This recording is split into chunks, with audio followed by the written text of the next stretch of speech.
Hi friends, welcome to குறிஞ்சி.com.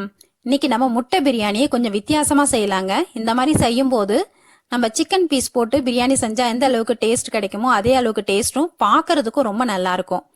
வாங்க இன்னைக்கு இந்த பிரியாணி எப்படி செய்யறதுன்னு பார்க்கலாம். முதல்ல முட்டையை நம்ம தனியாக வேக வச்சு எடுத்துடலாம். அதுக்கு ஒரு பாத்திரத்தில் 1/4 ஸ்பூன் அளவுக்கு மஞ்சள் தூள், 1/4 ஸ்பூன் உப்பு, 1/2 ஸ்பூன் மிளகாய் தூள் சேர்த்துருக்கேன். இதில் 6 முட்டையை உடச்சி ஊற்றிக்கலாம். இன்னைக்கு நான் ஒரு 400 கிராம் அளவுக்கு அரிசியில் பிரியாணி செய்ய போகிறேன். அதுக்கு 6 முட்டை சேர்க்கும் போது நம்மளோட டேஸ்ட் கரெக்டாக இருக்கும். இப்போ இந்த முட்டையை இந்த மசாலாலாம் நல்லா கலக்கிற வரைக்கும் நல்லா பீட் பண்ணிக்கோங்க. இப்போ இதை நல்லா கலந்து விட்டுட்டு இந்த மாதிரி ஒரு டிஃபன் பாக்ஸ்லையோ இல்லை டின்னுலையோ எதுலையா இருந்தாலும் கொஞ்சமாக எண்ணெயை தடவிட்டு அதில் இந்த முட்டையை ஊற்றிடலாம். இப்போ இதை இட்லி பாத்திரம் இல்லைன்னா அது ஒரு கடாயில் கொஞ்சமாக தண்ணி ஊற்றி ஒரு ஸ்டாண்டு போட்டு அது மேலே வச்சு கூட இதை வேக விட்டுடலாம்.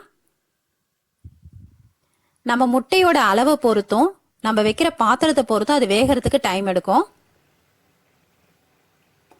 இப்போ நீங்கள் நல்லா ஒரு 5லேருந்து ஒரு 10 நிமிஷம் இது வேகணும். இது வெந்துட்டாக்க செக் பண்ணுறதுக்கு கொஞ்சமாக ஒரு கத்தி விட்டு குத்தி பார்த்தீங்கன்னா அதில் ஒட்டாமல் வந்தால் நல்லா வெந்துடுச்சுன்னு அர்த்தம்.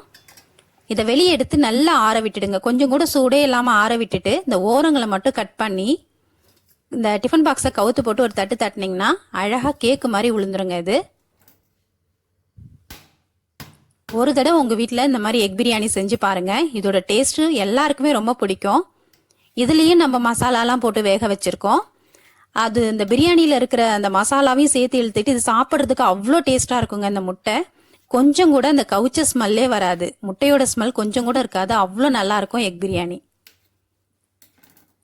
இப்போ இதுக்கு சேர்க்கறதுக்கு ரொம்ப மெலிசாக வேக வச்சு எடுத்துக்காதீங்க. இந்த அளவுக்கு மொத்தமாக இருந்தால் தான் நல்லாயிருக்கும்.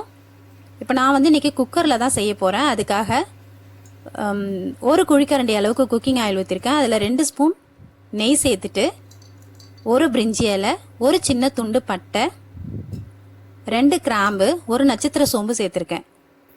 இது கூட நல்லா 1.5 ஸ்பூன் அளவுக்கு சோம்பு சேர்த்துருக்கேங்க. எப்பயுமே பிரியாணிக்கு நம்ம சோம்பு கொஞ்சம் கூட சேர்த்தோம்னா அதோட வாசனையும் ரொம்ப நல்லாயிருக்கும், செரிமானத்துக்கும் ரொம்ப உதவியாக இருக்கும்.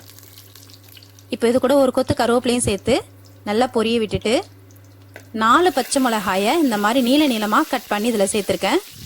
இந்த எண்ணெயில் இந்த பச்சை மிளகாய் வதங்கும் போது இதோட வாசனை ரொம்ப நல்லாயிருக்கும். பெரிய சைஸ் வெங்காயமாக ஒரு 3 வெங்காயத்தை இந்த மாதிரி நீளமாக கட் பண்ணி சேர்த்துருக்கேங்க. இந்த வெங்காயம் நல்லா வதங்கட்டும்.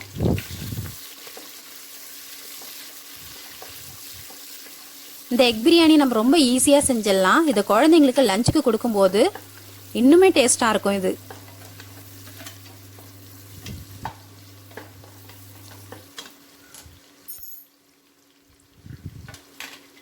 இப்போ வெங்காயம் நல்லா வதங்கிடுது. 1 டேபிள் ஸ்பூன் அளவுக்கு இஞ்சி பூண்டு விழுது இதில் சேர்த்துருக்கேன்.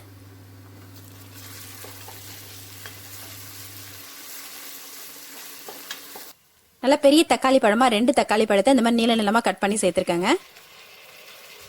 இப்போ இதையும் நல்லா வதக்கிடலாம்.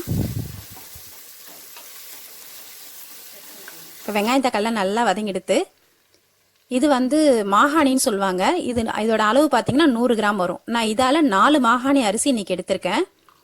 அதுக்கு 1 மாகாணிக்கு 1 மாகாணின்னு தண்ணி கணக்கு பண்ணி 4 மாகாணி அளவுக்கு தண்ணி வச்சுருக்கேன். நீங்கள் எந்த கப்பால் அரிசி எடுக்கிறீங்களோ அதே கப்பால் 1 கப்பு தண்ணி வச்சா சரியாக இருக்கும். 1 கப் அரிசிக்கு 1 கப்பு தண்ணி வச்சுக்கோங்க. இப்போ பாஸ்மதி அரிசியிலே புது அரிசி பழைய அரிசின்னு 2 இருக்குது. புது அரிசின்னா நம்ம 1க்கு 1 தான் வைக்கணும் தண்ணி. அதே பழைய அரிசி நீங்கள் கேட்டு வாங்கினீங்கன்னா 1 டம்ளர் அரிசிக்கு 1.5 டம்ளர் தண்ணி கணக்கு பண்ணி வச்சுக்கலாம். இன்றைக்கி நான் புது அரிசின்றதுனால 1 மாகாணி அரிசிக்கு 1 மாகாணி தண்ணி கரெக்டாக வச்சுருக்கேன். இப்போ இதில் ஒரு 1/4 ஸ்பூன் அளவுக்கு மஞ்சள் தூள், 1 ஸ்பூன் மிளகாய் தூள், தேவையான அளவுக்கு கல்லுப்பு சேர்த்துருக்கேன். இப்போ இதை நல்லா கலந்து விட்டுட்டு கொதிக்க விட்டுடலாம். நான் தண்ணிக்கு பதிலாக 1/2 மூடி தேங்காயை பால் பிழிஞ்சு அந்த தண்ணியில் இன்னைக்கு இந்த பிரியாணிக்கு அளந்து வச்சுருக்கேங்க. இது ரொம்ப டேஸ்ட்டாக இருக்கும்.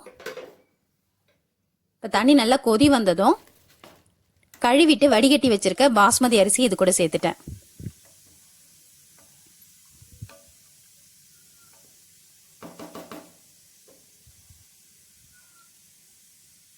இது கூட நமக்கு தேவையான அளவுக்கு கொத்தமல்லி, புதினா 2மே சேர்த்துக்கலாம். இப்போ வேக வச்சு கட் பண்ணி வச்சிருக்க முட்டையும் நம்ம இந்த ஸ்டேஜில் சேர்த்துடலாங்க. இதை இந்த டைமில் நம்ம சேர்க்கும் போது இது வந்து அந்த மசாலாலாம் நல்லா அந்த முட்டைக்குள்ளே ஊறிட்டு சாப்பிட்றதுக்கு அவ்வளோ டேஸ்ட்டாக இருக்கும் இந்த பிரியாணி.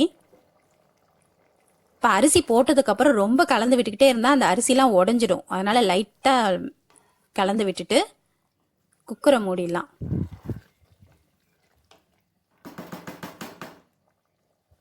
இந்த டைமில் நீங்கள் உப்பு காரம்லாம் செக் பண்ணிவிடுங்க. உங்களுக்கு தேவைன்னா எது குறையுதோ அதை போட்டுக்கலாம். இப்போ குக்கரை மூடி விசில் போட்டு கரெக்டாக 2 விசில் விட்டங்க. 2 விசிலில் நம்மளோட முட்டை பிரியாணி ரெடி ஆகிடும்.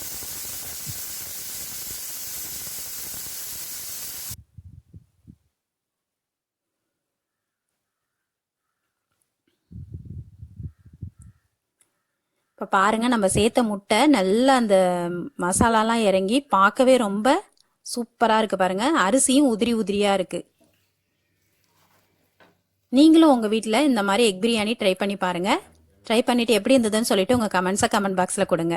இந்த ரெசிபி உங்களுக்கு பிடிச்சிருந்தா லைக் பண்ணுங்கள், ஷேர் பண்ணுங்கள், சப்ஸ்கிரைப் பண்ணுங்கள். உங்கள் ஃப்ரெண்ட்ஸ் அண்ட் ரிலேட்டிவ்ஸோட இந்த வீடியோவை ஷேர் பண்ணிக்கோங்க. நன்றி, வணக்கம்.